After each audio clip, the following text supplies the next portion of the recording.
Hello दोस्तों, नमस्कार। आप सभी का स्वागत है हमारे और आपके YouTube channel important topics academy पर।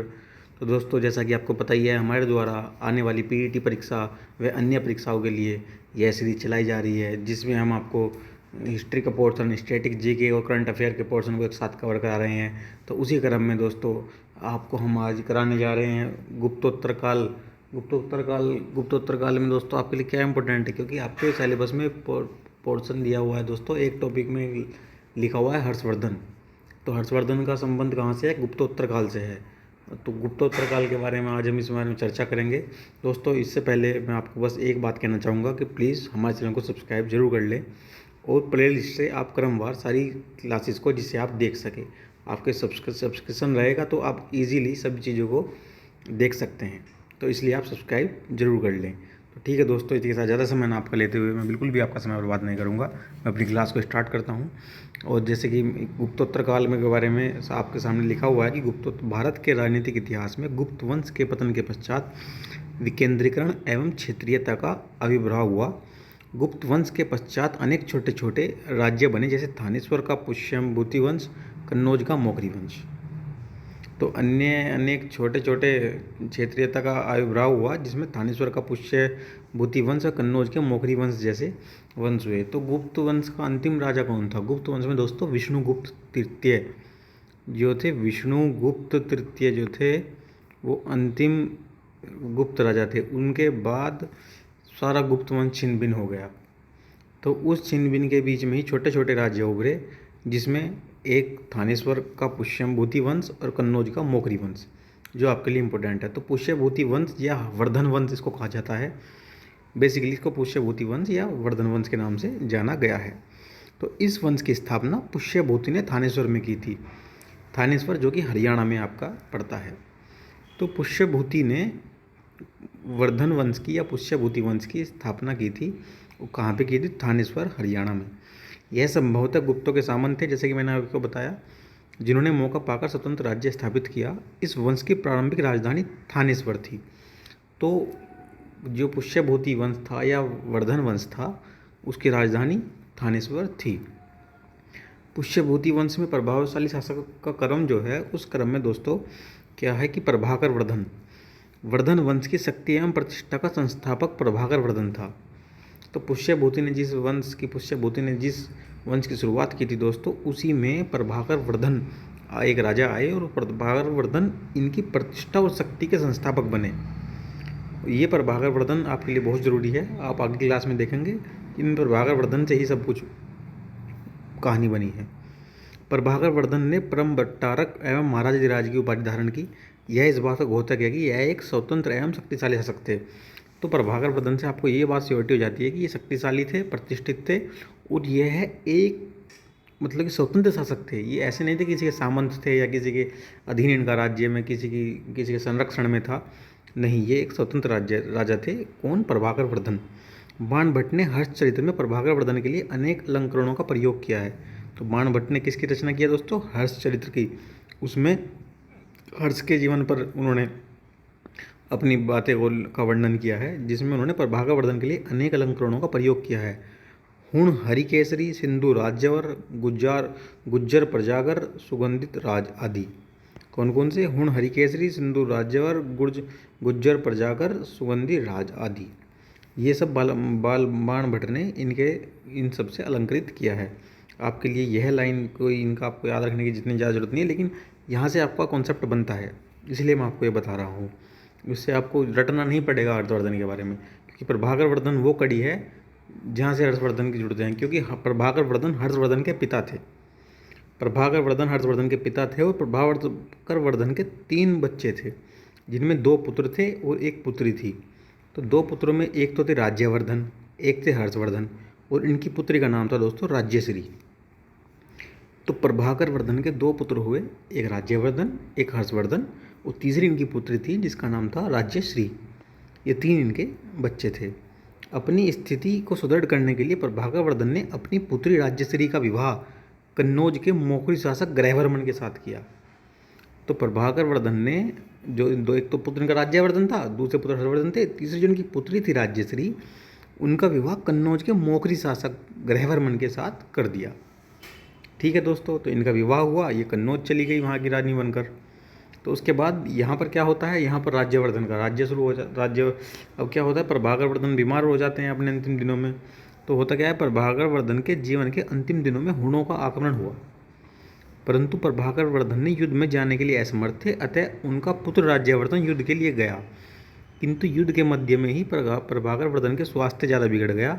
राज्यवर्धन युद्ध से वापस लौटा तथा उनके पिता प्रभाकर वर्धन की मृत्यु हो चुकी थी। तो प्रभाकर वर्धन के राज्य पर हुणों का आक्रमण हुआ और उसी बीच राज्यवर्धन उसको संभालने के लिए गए, लेकिन उधर वो उनके आक्रमण को रोकने के लिए गए, इधर उनके पिता की मृत्यु हो गई, जिसकी वजह से उनको वापस लौटना पड़ा। इसी समय दोस्तों क्या होता है, इसी समय मालवा का शासक देवगुप्त, मालवा का शासक देवगुप्त, यह क्वेश्चन आपकी परीक्षा में आ सकता है क्योंकि ये हर्षवर्धन से जुड़े हुए नाम है सब। मालवा का शासक देवगुप्त एवं बंगाल का शासक शशांक, बंगाल का शासक, इस शशांक शासक ने बोधि वृक्ष को कटवाया था। कभी कभी ये क्वेश्चन हो जाता है, बोधि वृक्ष को किस शासक ने कटवाया था, तो यह बंगाल का शासक शशांक था जिसने बोधि वृक्ष को कटवाया था। तो इसी समय मालवा के शासक देवगुप्त ने एवं बंगाल के शासक ने मिलकर कन्नौज के मोखरी शासक ग्रहवर्मन समझ रहे हो ना, जिससे प्रभाकर वर्धन ने अपनी पुत्री का विवाह किया था, राज्यवर्धन के बहनोई। तो इन्होंने क्या किया, इन्होंने ग्रहवर्मन की हत्या कर दी और राज्यश्री अर्थात हर्षवर्धन और राज्यवर्धन की बहन को बंदी बना लिया।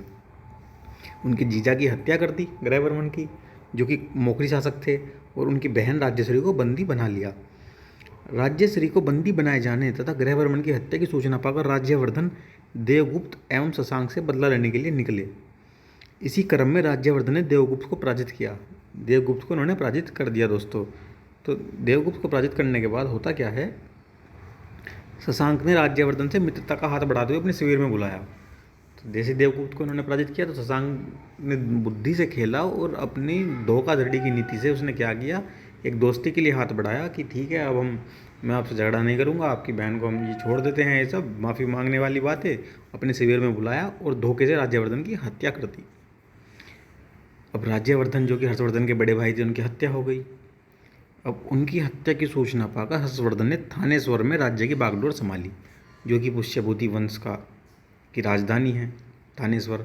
तो वहाँ पर हर्षवर्धन ने अब राज्य को संभाला और वह अब राजा बन गए।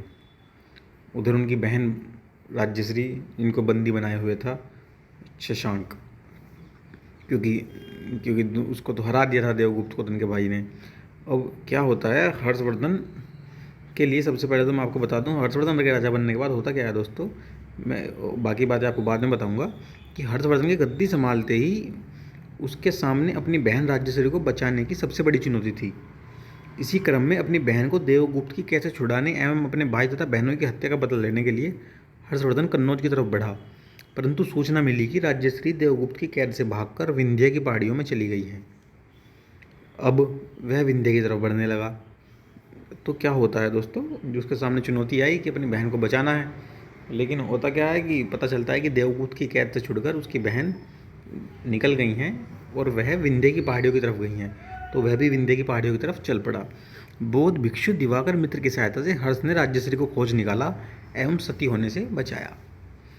तो बौद्ध भिक्षु दिवाकर मित्र की सहायता से हर्ष ने राज्यश्री को खोजा। तो यह भी आपके लिए क्वेश्चन है कि हर्ष ने किसकी सहायता से राज्यश्री, अपनी बहन राज्यश्री को खोजा। तो दिवाकर मित्र जो कि एक बौद्ध भिक्षु थे, उनकी सहायता से अपनी बहन को इन्होंने खोजा। ग्रहवर्मन का कोई उत्तराधिकारी नहीं था, अतः राज्यश्री की सहमति से हर्ष को कन्नौज का शासक बना दिया गया। तो आप समझ रहे हो ना, यह अब क्या कहाँ के शासक हो गए, ये इनकी राजधानी अपने थानेश्वर अपने क्षेत्र के भी शासक हो गए और ये कन्नौज के भी शासक हो गए। तो अब ये दो क्षेत्र इनके कब्जे में आ गए।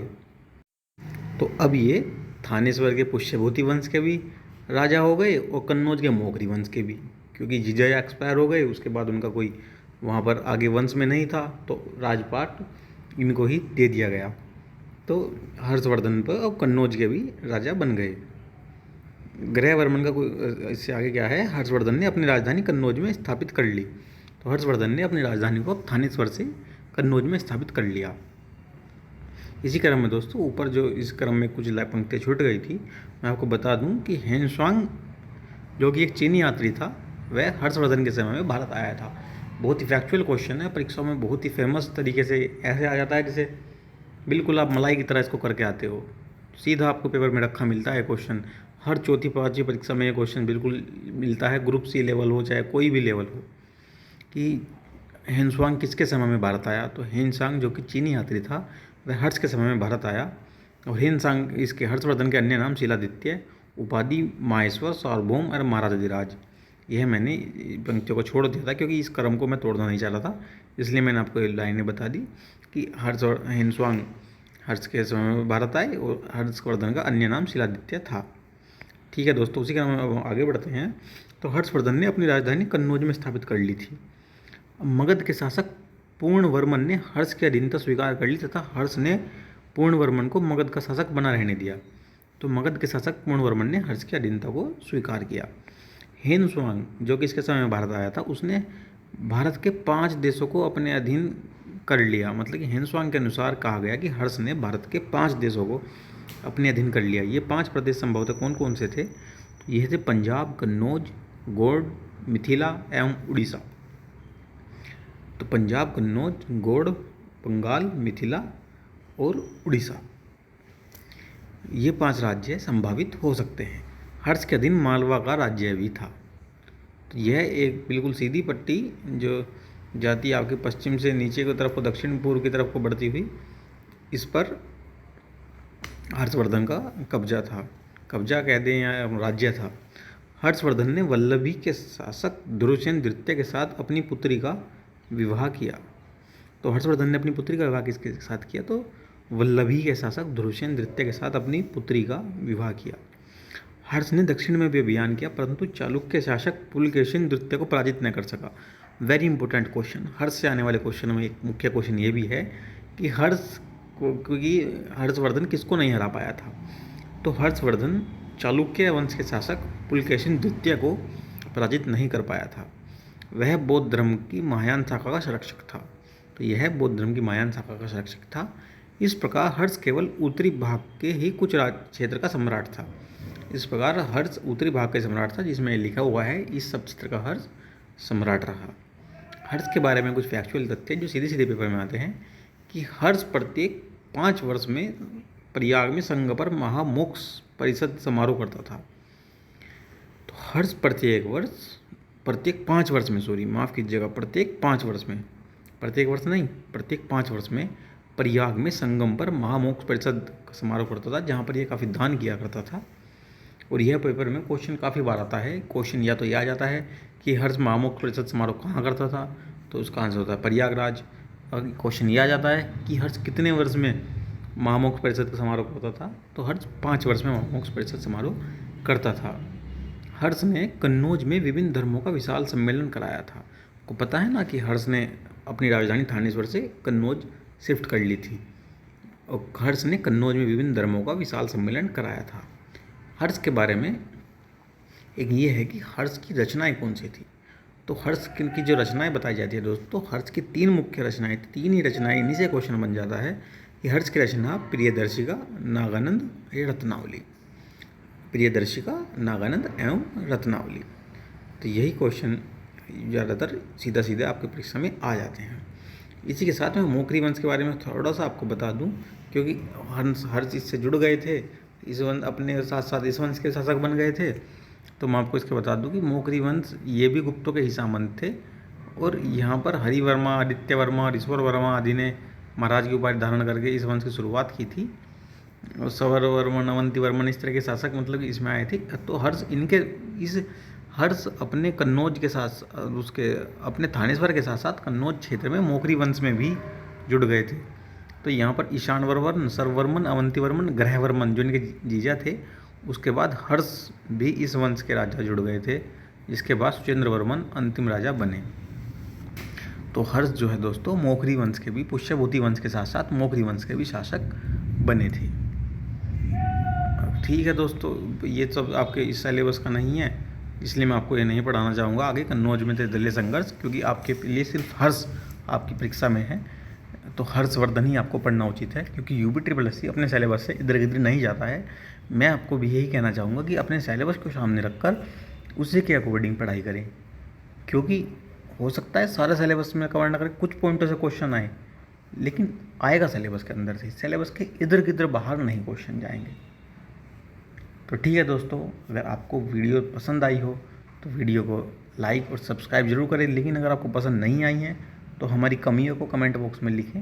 हम आपके सुझाव को, हम अपनी कमियों को पहचानते हुए आगे सुधार करेंगे और इसी क्रम में आपको अच्छा कंटेंट प्रोवाइड करने की कोशिश करेंगे। तो ठीक है दोस्तों, इसी के साथ नमस्कार, जय हिंद।